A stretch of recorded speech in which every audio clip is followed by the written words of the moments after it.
Dans notre monde réel, il peut arriver que nous observons des glitches.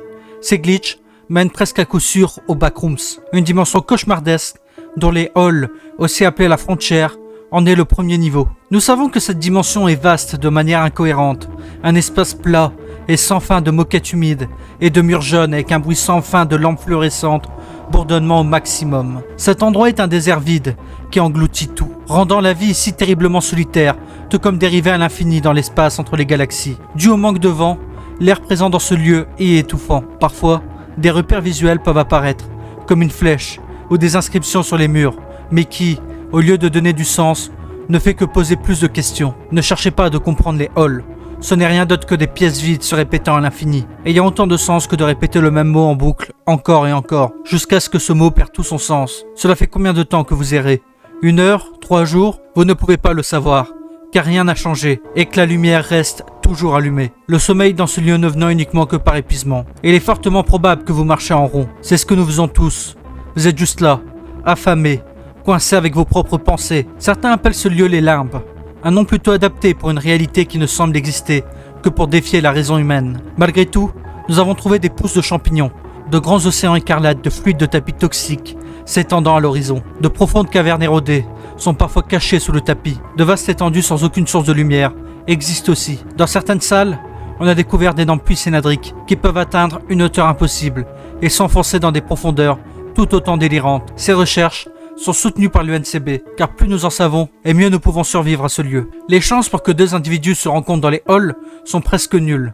Cependant, les humains arrivent à s'y regrouper assez régulièrement. La compréhension de ce phénomène vient de la nature non euclidienne des lieux. Soit l'espace à l'intérieur des halls est déformé comme si l'on courbait les lignes d'un plan cartésien, soit l'espace se superpose, faisant entrer plus d'espace que ce qui serait normalement possible. On appelle cela les vallées cartésiennes. Ces zones dans les halls sont plus ou moins denses. Il y est facile d'y entrer, mais difficile d'en sortir. Les vallées cartésiennes agissent comme une courbure de l'espace-temps, attirant plus facilement les vagabonds, comme le ferait un trou noir. Ainsi, bien que les halls ne soient jamais densément peuplés, et que la vie est loin d'y être confortable, des colonies se développent naturellement, au centre de ces espaces. La terrible réalité, c'est que comme pour les êtres humains, les entités sont tout autant attirées par ces zones, et cela peut mettre fin à de nouvelles colonies, ou rendre la zone simplement inhabitable. Malgré tout, la vie trouve toujours un moyen de s'en sortir, malgré le peu de ressources. La naissance de l'UNCB permet à ces miracles de devenir de plus en plus fréquents. Rien n'est jeté puisque nous n'avions pas grand-chose.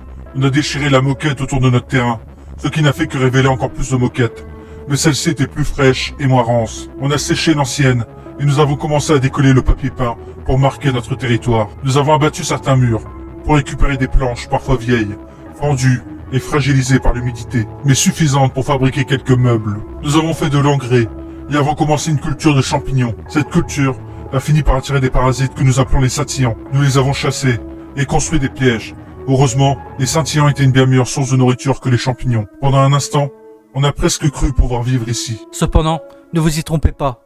Étant donné la taille hallucinante de cet espace, beaucoup passent une vie solitaire ou forment un petit groupe xénophobe, loin des avant-postes de l'UNCB. Dans les points les plus reclus des halls, on trouve des sectes, des ermites fous, des nomades affamés et d'innombrables autres types de malheureux. Craignez l'inconnu et ne faites pas facilement confiance à ceux que vous venez de rencontrer. Des ossements et des reliques de société sont les preuves de l'échec de nombreuses civilisations avant nous. Certains qui errent ici sont vieux de manière contre nature, le système des backrooms ne les laissant pas mourir de vieillesse, leur humanité étant remise en question, après avoir passé autant de temps à errer. C'est pour ces raisons que l'UNCB prospère mieux dans les niveaux voisins. La plupart des colonies utilisent les halls comme un moyen de déplacement entre les niveaux, ou s'en servent juste pour stocker des ressources. La survie dans les murs jaunes est due grâce aux échanges d'objets et de ressources avec ces colonies, permettant l'établissement de résidences étonnamment robustes. Pour plusieurs, la vie de nomade est plus plaisante que de rester toute sa vie au même endroit. Ces nomades sont parfois appelés les porteurs. Ils échangent des ressources et des histoires, maintenant une certaine communication et une part d'humanité entre les groupes. Les halls sont juste le premier de nombreux niveaux des backrooms, une réalité vaste de plusieurs infinis imbriqués les uns dans les autres. Les niveaux mènent à d'autres niveaux, constituant le réseau enchevêtré du système backroom. Voyez cela comme une éponge de Munger ou un ensemble de Mandelbrot. Il est logiquement inconcevable qu'une réalité de taille infinie existe juste à côté des halls, qui est par ailleurs elle-même de taille infinie. Mais tout comme les vallées cartésiennes courbent la réalité, les backrooms s'en accommodent et font juste de même. Malgré les connaissances emmagasinées, on est juste terriblement conscient du peu de choses que nous savons sur ce lieu et des mystères qui recèlent et qui nous restent à découvrir.